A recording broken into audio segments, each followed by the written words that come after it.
Hello' ছাত্ৰ ছাত্ৰীসকল, আজি তোমালোকৰ কাৰণে এইচএছ ফাৰ্ষ্ট ইয়াৰৰ ৰুটিন লৈ আহিছোঁ, প্ৰি ফাইনেলৰ ৰুটিন লৈ আহিছোঁ।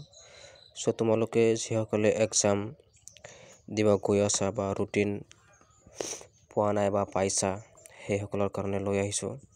চ' তোমালোকক আজি এই ৰুটিনটো মই বুজাই দিম, কোনটো তাৰিখত কি এক্সাম আছে আৰু মৰ্ণিং আফটাৰনুন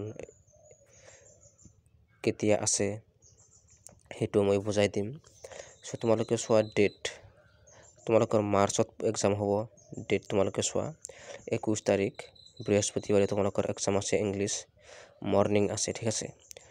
চ' তোমালোকৰ ফাৰ্ষ্ট এক্সাম ইংলিছ আছে। মই ইংলিছৰ কুৱেশ্যন পেপাৰ ইতিমধ্যে দি দিছোঁ, তোমালোকে চাই ল'বা, ঠিক আছে।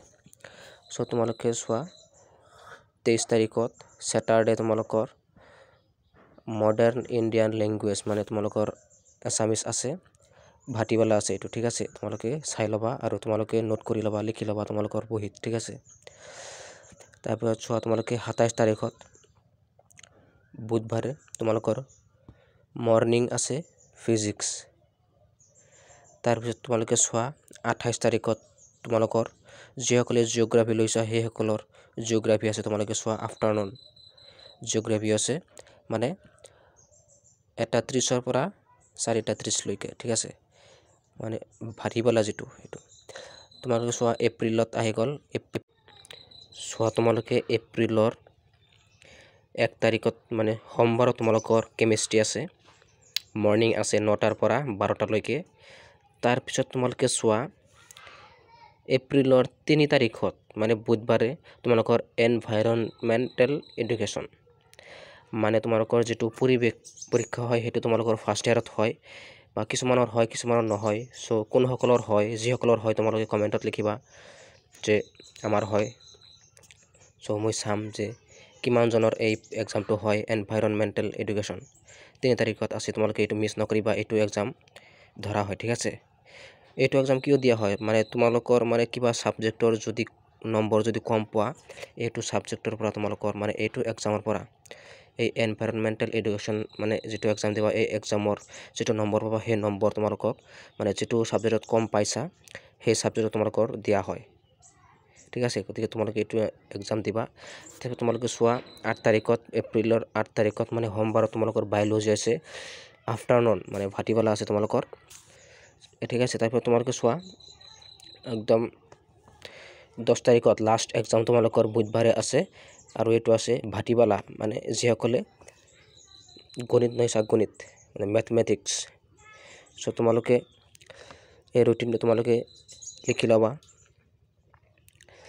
নিজৰ সন্মুখত ৰাখিবা, সন্মুখত ৰাখি তোমালোকে ৰুটিন মতে তোমালোকে পঢ়ি যাবা।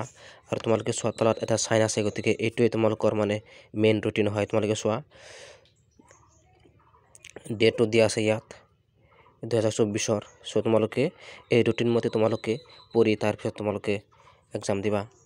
ফাৰ্ষ্ট এক্সাম তোমালোকৰ ইংলিছ আছে আৰু লাষ্ট এক্সাম তোমালোকৰ মেথমেটিক্স আছে। গতিকে তোমালোকে ভালকৈ এক্সাম দিবা। মই ইংলিছৰ মানে যিটো কুৱেশ্যন পেপাৰ হয় 2023 ফাইনেল এক্সামৰ, মানে এই তোমালোকে যে দিব গৈ আছা এইটো এক্সামৰ 2023 মই কুৱেশ্যন পেপাৰ মই দি দিছোঁ ইউটিউবত, তোমালোকে চাবা মোৰ চেনেলত। ভিডিঅ'টো যদি ভাল পাইছা তোমালোকে তেনেহ'লে সুন্দৰকৈ এটা লাইক দি দিবা, ঠিক আছে। আৰু কমেণ্টত লিখিবা তোমালোকৰ কোনটো ইয়াৰৰ প্ৰিভিয়াছ কুৱেশ্যন পেপাৰ লাগে, সেইটো মই দিম। আৰু তোমালোকে টেনশ্যন নল'বা, ঠিক আছে। মোৰ হাতত মানে ছেকেণ্ড ইয়াৰৰ গোটেইখিনি কুৱেশ্যন পেপাৰ আছে প্ৰিভিয়াছৰ, সেইবিলাক মই তোমালোকৰ আগত শ্বেয়াৰ কৰিম, ঠিক আছে। গতিকে তোমালোকে কমেণ্টত লিখিবা আৰু তোমালোকে ছেকেণ্ড ইয়াৰত উঠা, ঠিক আছে। ফাৰ্ষ্ট ইয়াৰত এক্সাম দিয়েই তোমালোকে ছেকেণ্ড ইয়াৰৰ নোটবোৰ লিখি থাকিবা। এইটো নহয় যে তোমালোকৰ মানে ক্লাছ আৰম্ভ হোৱাৰ পিছত তোমালোকে মানে নোটবোৰ লিখি মগজ ধৰিবা, নহয়। তোমালোকৰ ফাৰ্ষ্ট ইয়াৰ এক্সাম হোৱাৰ পিছত যিখিনি বন্ধ পাবা, সেই বন্ধখিনিতে তোমালোকে যিমানবোৰ কুৱেশ্যন পেপাৰ আছে প্ৰিভিয়াছৰ ছেকেণ্ড ইয়াৰৰ, সেইবোৰ গোটেই তোমালোকে চলুশ্যন কৰি তোমালোকে পঢ়ি থাকিবা, ঠিক আছে। কিয়নো সেইবোৰ তোমালোকৰ কিতাপৰ ভিতৰতেই, মানে এইটো নাভাবিবা যে এইটো যে চলুশ্যন কৰিম এইটো আহিব নে নাই, আহিব পাৰে তোমালোকৰ, কিন্তু এইটো কিতাপৰ বাহিৰততো নহয়, পঢ়িবতো লাগব আমাক। তোমালোকে এইটো মনোভাৱ লৈ তোমালোকে সকলো কুৱেশ্যন পেপাৰৰ মানে চলুশ্যন তোমালোকে ছেকেণ্ড ইয়াৰত পঢ়িবা, তোমালোকৰ ৰিজাল্ট খুব ভাল হ'ব। আৰু লগতে কিতাপ পঢ়িবা, নোট আছে, চ' কুৱেশ্যন পেপাৰ কিমান কি পঢ়িবা তোমালোকৰ চব হৈ যাব। আৰু গতিকে তোমালোকে ফাৰ্ষ্ট ইয়াৰটো তোমালোকে কিবা কিবি কৰি পাছ কৰা আৰু ঠিক আছে তোমালোকে গতিকে চেনেলটো ছাবস্ক্ৰাইব কৰি থবা ভাল লাগিলে ঠিক আছে আৰু পৰৱৰ্তী ভিডিঅ'লৈ